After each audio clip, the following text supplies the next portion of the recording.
What's up? Crowie here, Sparky Coach podcast, coming at ya, coming into your car, coming into your AirPods, coming into something. Phoenix this morning, it's my little boy's 7th birthday, so I know what you're thinking. Happy birthday to Phoenix. And we got him a Polaroid camera. And he opened it and he's like, whoa, AirPods. I can have cool AirPods like Dad. And I'm like, no, you can't. It's a Polaroid camera. A little bit of a letdown compared to AirPods, but what are you going to do about it, right? What are you going to do? Anyway, 50 Cent Part 10. Can you believe it? How on earth did we squeeze the juice from this song? No one will ever know. It will be one of life's great mysteries, like the 7 wonders. That's not really a mystery, but what is a mystery? What is a mystery to you? A mystery to you might be mutual induction, right? I remember when I was a second-year apprentice and I did a lot of aircon work, and it is like, they're like a high-end aircon company, right? So that's what I did my apprenticeship with. Very fortunate to do that.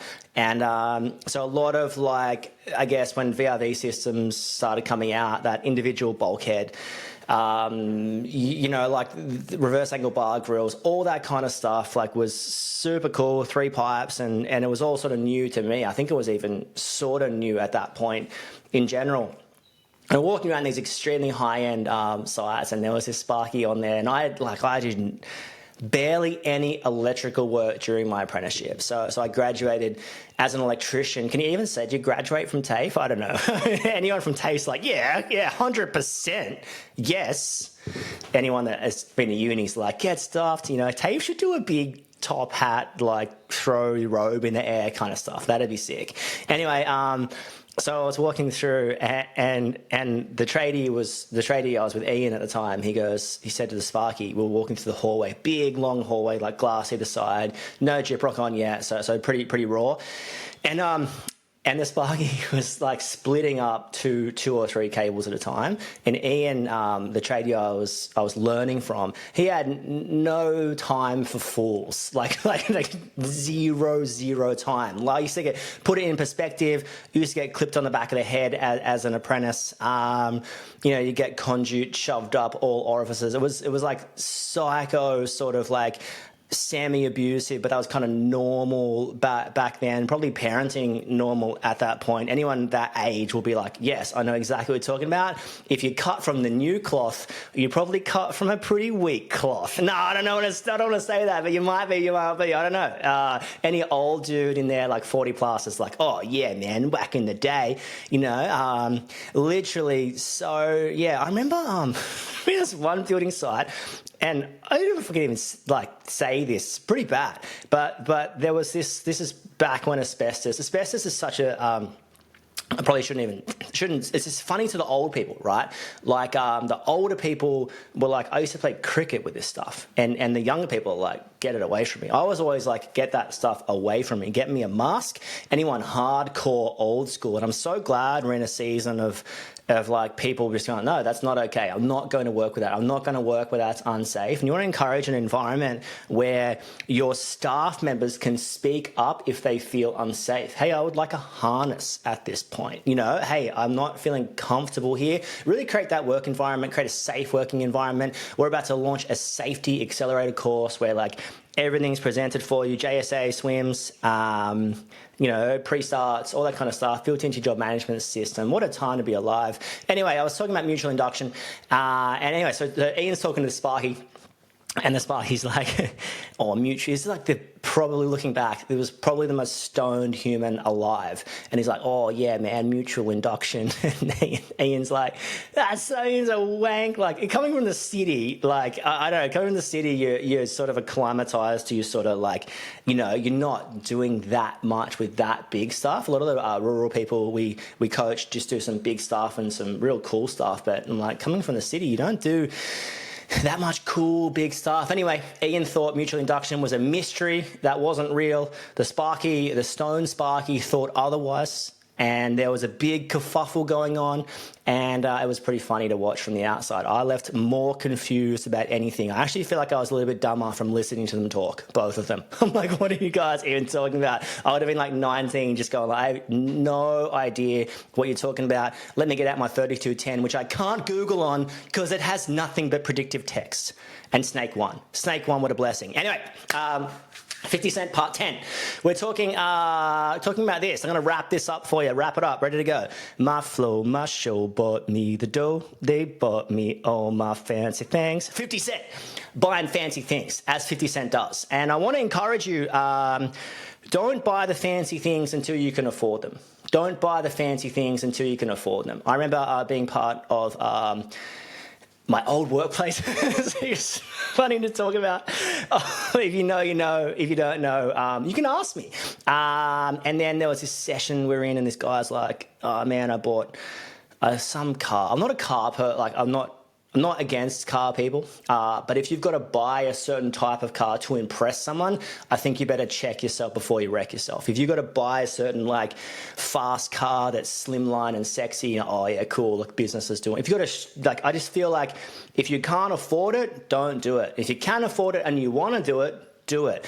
If you can't afford it and you're doing it to impress someone else, why? Why? Just ask yourself, like, you don't want to get to 30 and be insecure, 40 and be insecure, 50 and be insecure. So it's like, ask yourself, whenever you're going to buy something, ask yourself, can I afford that? Is this fancy? Is it additional over? What would happen if I chucked that money back in my business? When I talk about the fancy things, if you want them, that will come. But define what is fancy, define your budget, but don't spend extra money unless you don't have to. So this guy bought a Mustang. He bought a Mustang and he's showing a photo and everyone's like, oh, cool. And it didn't end well. Right. So it's like, if you're doing it to show people or to tell people, just, my question is just ask yourself why. Like, why? Don't buy the fancy things unless you can afford them. Wait for the dough to come in, get healthy, get set up with some assets, and then you can look at some liabilities if that's what you're interested in. But if you've got to have something because you need it to impress people, I would just encourage you, maybe just be kind. Maybe be a kind legend of a human and let that impress people, because that's something that you can go to the grave with, right? You're not going to go to the grave with your sexy blue Mustang. Anyway, another thing as well, buying stuff before you need it. Massive believer, investing into the right things earlier in the business is huge. Like investing into Simpro is massive. Simpro or ServiceMate as your job management systems are the two main ones. But anyone who's got Simpro running effectively and efficiently, there's no substitute for Simpro. Let's face it, right? And if you think there is, I don't think you're reading the numbers how you think you're reading the numbers. That's just my 2 cents. So invest into the things that are going to bring you a return, right? So invest into the things. It's great to invest into sort of get a job management system, get a great van, get some sign writing, all that kind of stuff. But when it comes time to, remember the age-old adage of like an early coach who shall remain nameless going like, oh, just put a van in the driveway and like, just wait till they're ready. And I'm just like, if you've looked at a calculator, like I love calculators, and I know an extra van throws your operating expenses out like you wouldn't believe. Like that extra $2,500 a month or whatever it is, something not too dissimilar, probably within 10 to 15% of that, can really cook your operating expenses and turn your profitable business into a non-profitable business. Now, there's a stage and an age of your business where it's like, after you've got 8 to 10 staff, you probably should carry an extra one in case one's going for service, bits and pieces like that. So I'm talking about your early stages. Be really careful with your expenditure. You don't want to have extra things just sitting there just because you might not be able to afford those fancy things yet. So really, really double down on, I'm a massive believer, get some education in there. It can be from us. We are Sparky Coach. It doesn't have to be from us. We have a massive no dickhead policy. So if you're that way inclined, don't call me. I think you do need some education, especially around the numbers. I wish I got numbers help early. I had to figure it out myself. And it wasn't until I was sort of completely off the tools, where I completely understood it. And it wasn't until I've been actually coaching for almost 4 or 5 years now, where I've realized, I understand on a whole new level that I can explain really simply, because it's my job now, right? So it's really interesting to get some education around that whole piece, and make sure you know your numbers: net profit, gross profit, revenue targets. Well, revenue is vanity. We've talked about that. There's bigger fish to fry than how much revenue you're moving. And if you're part of something that's sort of moving you up in brackets, partly due to revenue, that can get stuffed, because it's like, doesn't mean anything. And I think when you strip it back to the basics, like, what do you want out of business? What is the fancy thing that you want? I probably think the fancy thing you want is probably pretty simple. You want to have a beer watching the sunset while your kids are on the trampoline or riding motorbikes around, like, and you've got like cooking a barbecue. Maybe you're slow cooking something. Maybe you got a kombucha if you're not beer inclined. Maybe you have Fridays off to surf and jiu-jitsu or whatever you're into.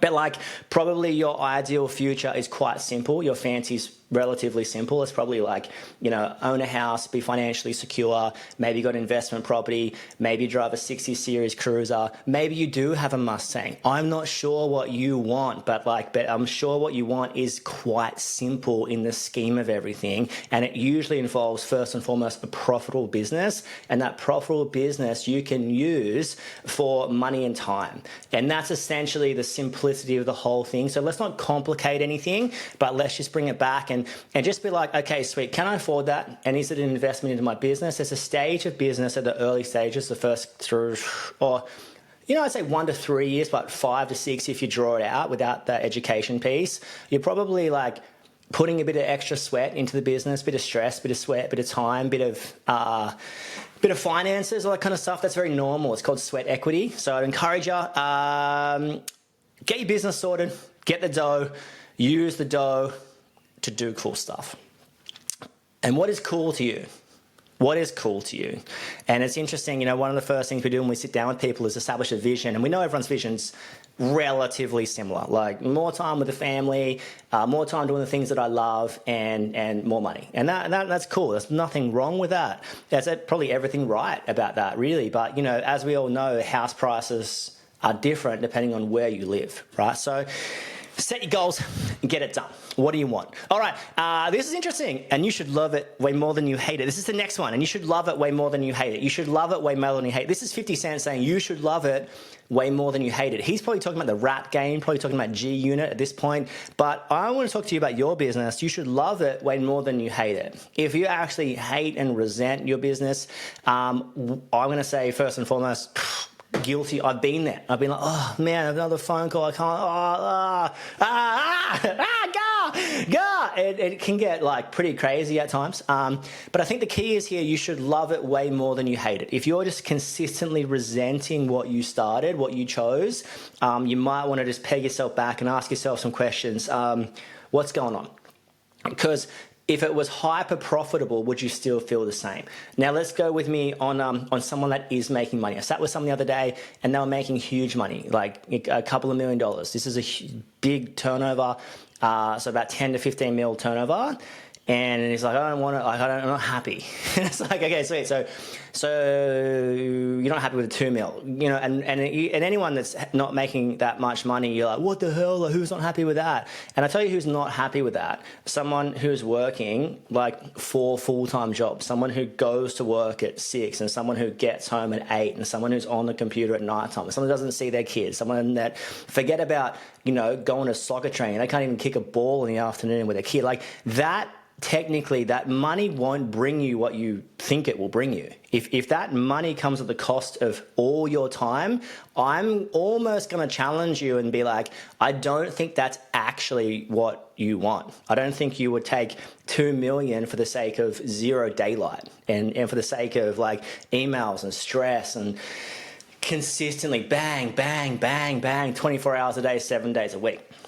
So what that person has to do, so you might be in a position where it's like, I would like it if the money was there. That's cool. Let's get you in on the pathway to finding the money. You might be like, the money's there, but I'm not happy. Okay, sweet. So let's use that 2 million or 200 or 500 or whatever the budget is to offload some of these tasks, because it's usually in that person that's doing everything. They might be making good money, but they're doing everything. There's a lot of micromanaging. It's like, hey, let's get an admin person over here. Let's get this across here. Let's get that across here. Let's get a tradie across here. Hey, you can't be fitting off downlights and doing the quoting at 11 o'clock at night when you've got 20 staff. So it's like you're looking at it going, okay, sweet. So let's use that money you've got and let's invest it back into the business. Let's train someone and let's release get us our time back. So it's really interesting to talk about.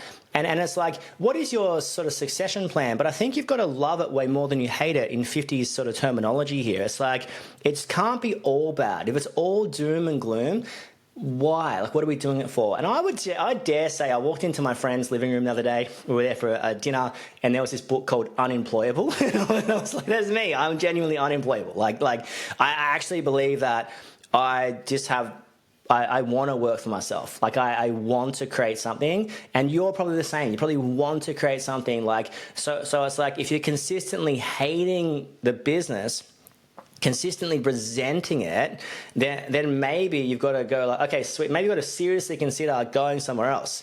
And I almost guarantee you don't want to go somewhere else. I'd say 95% of people don't want to go somewhere else. But if you ask yourself that question and you're like, yeah, I'm going to go to the mines, the tunnels, go work for that, I'm going to say Oscorp because that sounds like a big business. But you know what I'm saying. And it's like, cool, is that what you want? We'll go on and do that. But if you're going to stay in this, let's work out what we need to do to make us love it way more than you hate it. Is it going to be all good days? Is there going to be no bad days? What is a bad day? And what is a good day? Let's work out what good is and what bad is. Let's work out what we want, what we don't want. Let's work out what we want to hold on to, what we want to offload. And let's work out a plan how we can love it way more than we hate it. That's it. 2 things today. We're talking about spending money at the right time on the right things. And we're also talking about enjoying your business. And I guarantee you, I would just encourage you, where do you start on enjoying your business? I would start to speak well of your business, because once you speak well of your business, once you attract people that also want to speak well of your business, if you're just around that sort of negative energy, negative people talking, it might be extremely difficult to enjoy your business. Everything's like, oh, I've got something negative, let's share it with this person. So just snap out of it, Arctic monkey style, and get it happening. All right. Peace. Sparky Coach out. See you guys soon.